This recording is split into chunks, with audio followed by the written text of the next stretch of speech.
Hello friends, இப்போ நம்ம தோட்டத்தில் நான் மாங்காய் அறுவடை பண்ண போகிறேன்.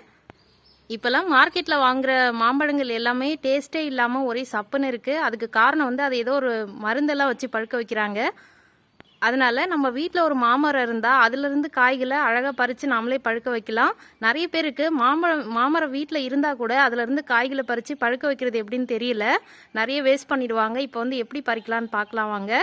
ஃபஸ்ட்டு மாங்காய் வந்து நல்லா பழுக்கிறதுக்கு தயாராகிடுச்சுன்னு எப்படி நம்ம தெரிஞ்சுக்கலான்னா, இங்கே பாருங்கள், இந்த காம்பை சுற்றி கொஞ்சம் பள்ளமாக தெரியுது பாருங்கள். இந்த காம்பை சுற்றி கொஞ்சம் பள்ளமாயிடும்.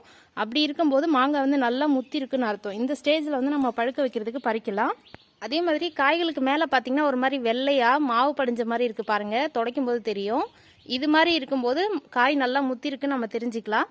நம்மளுடைய மரத்தில் ரொம்ப கீழே உட்காந்துக்கிட்டே பறிக்கலாம், அந்த அளவுக்கு ஹைட்டில் இருக்குது. இதுவே நம்ம உயரமாக இருக்கிற மரத்துலேருந்து மாங்காயை பறிக்கும் போது கீழே விழாமல் பறிக்கணும். ஓகே ஃப்ரெண்ட்ஸ், உயரமான கிளைகளில் இருக்கக்கூடிய மாங்காய்களை எப்படி பறிக்கிறதுன்னு அடுத்த வீடியோவில் பார்ப்போம். Okay friends, thank you. Thanks for வாட்சிங்.